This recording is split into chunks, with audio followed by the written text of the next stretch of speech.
வணக்கம். நான் உங்கள் ஜோதிடாசா வஜ்ரம் அருள்ராம். உறவுகளே, கல்வி, படிப்பறிவு. இந்த படிப்பறிவு இல்லை என்றால் ஒருவர் கண்ணிருந்தும் குருடர் என்று சொன்னார் வள்ளுவர். அந்த வள்ளுவன் வாக்குக்கேற்றவாறு இன்றைய காலத்தில் கல்வியறிவு என்பது கட்டாயமாகிறது. இந்த கல்வியறிவு இல்லாவிட்டால் அவர் சமூகத்தில் கொடுக்கக்கூடிய விலை ரொம்ப அதிகமாக இருக்கும். அதாவது வாழ்க்கை வாழ்வதற்கே சிரமப்பட வேண்டும்.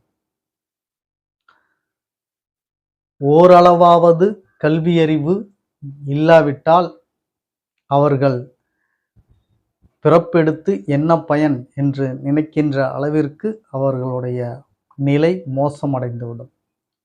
சரி உறவுகளே, இந்த கல்வியை பற்றி ஏன் இன்று நான் பேசுகிறேன் என்றால், மாணவர்களுக்கு வரும் மாதம், அதாவது அடுத்த மாதம் பொதுத் தேர்வு தொடங்குகிறது. ஆகையால் பிள்ளை படிக்க வேண்டும், நிறைய மதிப்பெண் எடுக்க வேண்டும், உயர்ந்த நிலை பெற வேண்டும், நல்ல உத்தியோகத்தில் அமர வேண்டும், நல்ல பெண்ணை மணந்து வாழ்க்கையில் சிறப்பாக வாழ வேண்டும் என்ற எண்ணம் ஒவ்வொரு பெற்றோருக்கும் உண்டு. அந்த எண்ணத்தை பிள்ளைகளாகிய மாணவர்கள் ஒரு சிலர் செயல்படுத்துகின்றனர், பல மாணவர்கள் அதை உதாசீனப்படுத்துகிறார்கள். காரணம், அவர்களிடம் பொறுப்புணர்வு என்ற ஒன்று குறைவதினால். ஆகையினால் பிள்ளைகளுக்கு பொறுப்புணர்வை ஏற்படுத்தி தரக்கூடிய கட்டாயமும் கடமையும் பெற்றோர்களாகிய உங்களுக்கு இருக்கிறது. உங்களின் நிலை, உங்களின் குடும்பத்தின் நிலை பிள்ளைகள் அறிய வேண்டும். அவ்வாறு அவர்களுக்கு எடுத்துச் சொல்ல வேண்டும். அவர்கள் உங்கள் நிலையும் உங்கள் குடும்பத்தின் நிலையும் அறிந்து கொண்டால் தன் நிலையை அவர் அறிந்து கொள்வார். தன் நிலையை அறிந்து கொண்டு விட்டால் ஒவ்வொரு மாணவனும் தீ போலதான். அவர்களுக்குள் ஒரு ஆம்பிஷன், கோல், லட்சியம், அதை நோக்கி கடமை, உழைப்பு, தேடுதல், அதன் மூலமாக கிடைக்கக்கூடிய வெற்றி, இவைகள் அத்தனையும் எளிதில் அவர் அடைந்து விடுவார். இவைகள் அத்தனையும் எதில் இருக்கிறது என்று இப்பொழுது நீங்கள் புரிந்து கொள்ள வேண்டும். உங்கள் பிள்ளைக்கு உங்களின் நிலையை, உங்கள் குடும்ப நிலையை நீங்கள் எடுத்து சொல்ல வேண்டும். சிலர் வசதி வாய்ப்புகளோடு இருக்கலாம். வசதி வாய்ப்புகளோடு இருக்கிறவர் வசதி வாய்ப்புகளை எடுத்து சொல்லி என்ன பண்ண முடியும் என்று சொல்லலாம். அவர்கள் மென்மேலும் வசதி வாய்ப்புகள் தேடுவதற்குண்டான நிலையை அவர்களிடம் எடுத்து சொல்ல வேண்டும். உலகில் அதற்கு உதாரணம் எத்தனையோ பேர் இருக்கிறார்கள். நான் சொல்வது ஒரு சிலர்தான் அப்படி இருப்பார். இன்றளவும் நமது நாட்டில் மிடில் கிளாஸ் என்பவர்தான் அதிகம். அதனால் அவர்கள் தன்னுடைய குடும்ப சூழலை கட்டாயமாக உங்கள் பிள்ளைகளுக்கு நீங்கள் எடுத்துரைக்க வேண்டும். அவர்களை உணரச் செய்ய வேண்டும். அவர்கள் அதை உணர்ந்து விட்டால் ஒவ்வொரு மாணவனும் ஒரு தீப்பொறிதான். அந்த அளவிற்கு அவர்கள் புத்திசாலிகள், சாதுரியசாலிகள், திறமைசாலிகள். அதில் எல்லளவும் மாற்றம் கிடையாது. இன்றைய மாணவர்கள் அவ்வளவு திறமையானவர்கள். அந்த மாணவர்களை பற்றிய பதிவுதான் இந்த பதிவு. முழுவதும் பார்த்து பயன்பெறுங்கள். அதற்கு முன் புதிதாக நமது சேனலை பார்த்து கொண்டிருக்கும் உறவுகளே, நீங்கள் உங்களது உறவுகள், சொந்தங்கள் மற்றும் அக்கம் பக்கத்தில் இருக்கக்கூடியவர்கள், நண்பர்கள் அனைவரிடத்திலும் நமது சேனலை எடுத்து சொல்லி சப்ஸ்கிரைப் செய்ய சொல்லுங்கள். காரணம், நாம் ஸ்ரீ ஜெயகௌரி ஜோதிடாலயம் நிறுவனம் ஒன்றை நடத்தி கொண்டு வருகிறோம். அந்த நிறுவனத்தின் வழியாக இல்லாதவர்களுக்கும் இயலாதவர்களுக்கும் ஏழை எளியவர்களுக்கும் நம்மால் முடிந்த சின்ன சின்ன உதவிகளை செய்து கொண்டு வருகிறோம். ஆலய பணிகளையும் நாம் தொண்டுகள், ஆலய தொண்டுகள் செய்து கொண்டு வருகிறோம். ஹோமம், வேள்வி இவைகள் எல்லாம் செய்து கொண்டு வருகிறோம். நாம் செய்யும் இந்த காரியங்கள் மூலமாக கிடைக்கக்கூடிய புண்ணியங்கள் அத்தனையும் கௌரி ஆன்மீக சேனலின் பார்வையாளராக இருக்கக்கூடிய உங்கள் ஒவ்வொருவருக்கும் கிடைக்க வேண்டும் என்ற எண்ணத்தில் தான் அவ்வாறு சொல்கிறேன். உறவுகளே, புதிதாக நீங்கள் நமது சேனலை பார்த்து கொண்டிருக்கிறீர்கள். முதலில் நீங்கள் நமது சேனலை சப்ஸ்கிரைப் செய்து கொள்ளுங்கள். அருகில் இருக்கக்கூடிய பெல் பட்டனை ப்ரெஸ் பண்ணிக்கோங்க. லைக் பண்ணுங்க, ஷேர் பண்ணுங்க. இப்போ பதிவுக்குள்ளார போகலாம் வாங்க உறவுகளே.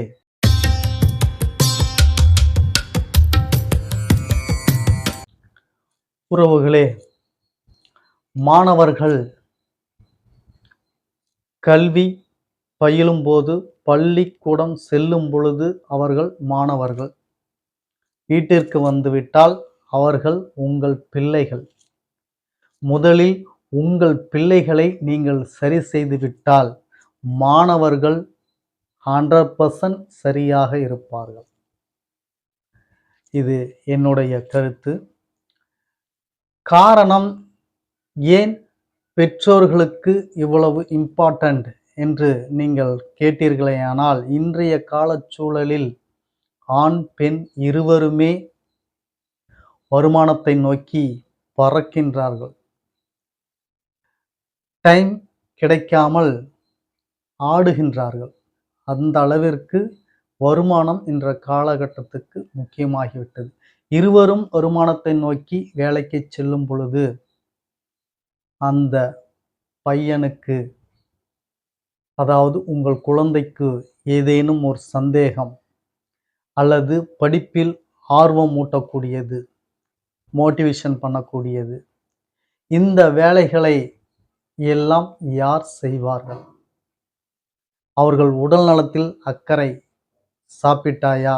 என்ன சாப்பிட்டாய்? எவ்வளவு சாப்பிட்டாய்? எது உனக்கு பிடிக்கும், பிடிக்காது?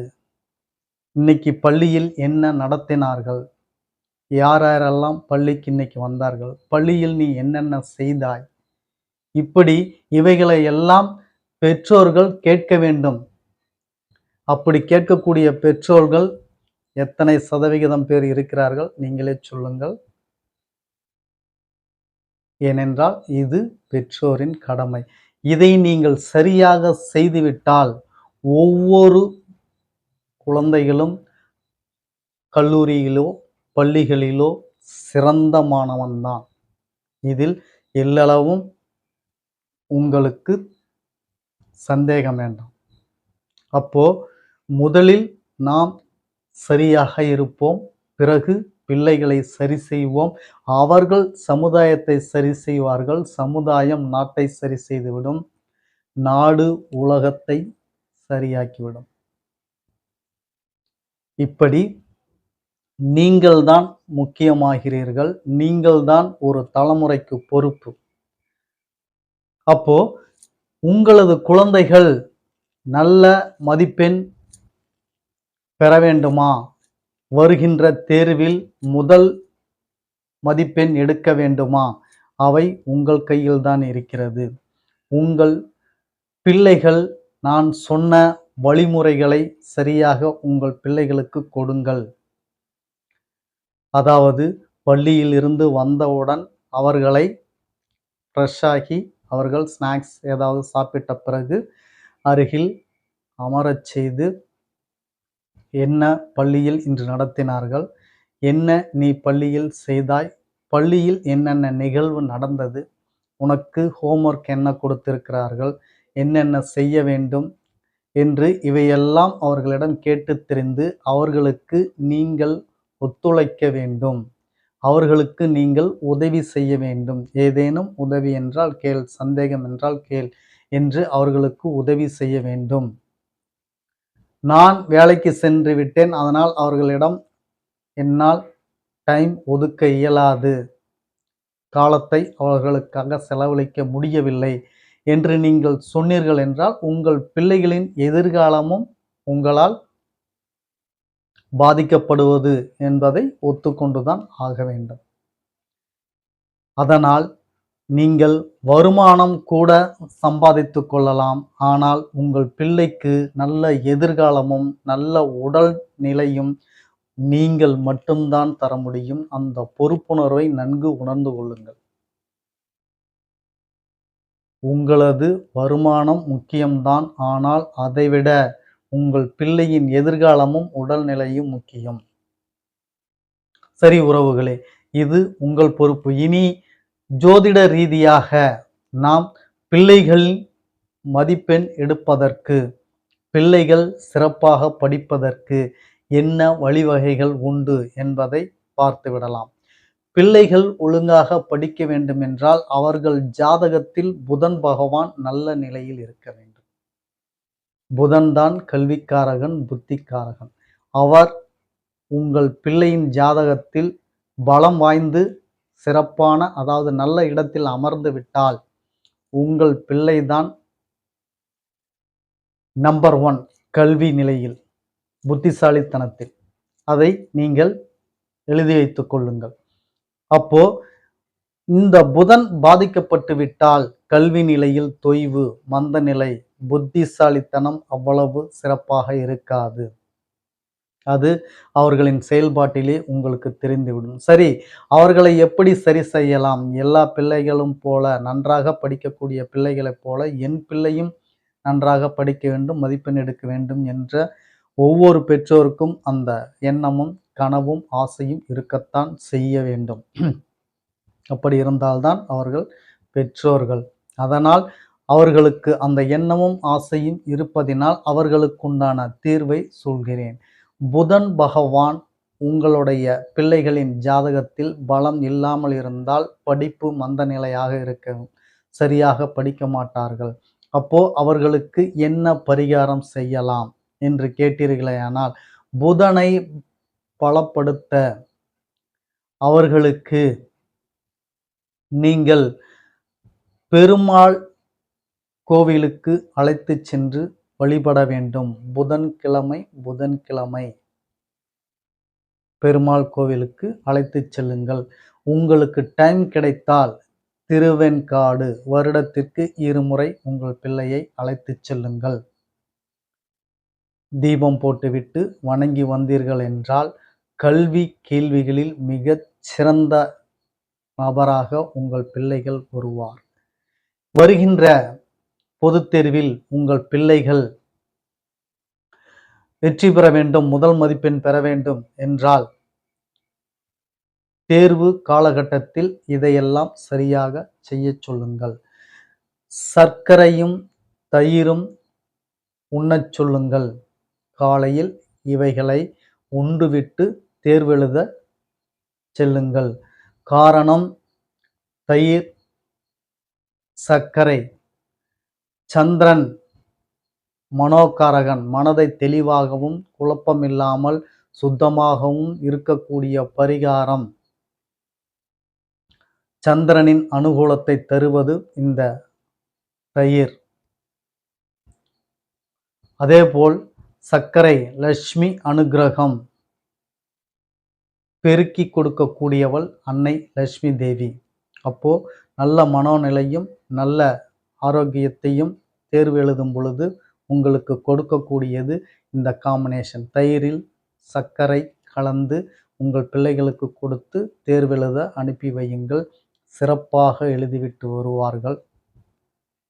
முடிந்த அளவிற்கு புதன் உங்கள் பிள்ளைகள் ஜாதகத்தில் வீக்காக இருந்தால் அவர்களுக்கு பச்சை நிற கர்ச்சீப், அதாவது கைக்குட்டை பச்சை நிறத்தில் கொடுங்கள். பேனா பச்சை நிறத்தில் வாங்கி கொடுங்கள். பச்சை நிறத்தை அதிகமாக அவர்களை பயன்படுத்த செய்யுங்கள். அப்பொழுது அவர்களுக்கு கல்வியில் ஈடுபாடும் புத்திசாலித்தனமும் கூடும். இதைகளை செய்து பாருங்கள், பலன் கைமேல் கிட்டும். உறவுகளே, சொல்லிக்கொண்டு போனால் இன்னும் சொல்லிக்கொண்டே போகலாம். அவ்வளவு சிறப்பான பதிவு இது. டைம் ஆயிடுச்சு அப்படின்னு நினைக்கிறேன். இன்னும் உங்களுக்கு இதில் ஏதேனும் சந்தேகம் இருந்தால் கீழே கமெண்ட்ல தெரிவியுங்கள். மீண்டும் மற்றொரு பதிவில் உங்களை சந்திக்கும் வரை உங்களிடமிருந்து நன்றி, வணக்கம் சொல்லிக்கிறேன் உறவுகளே.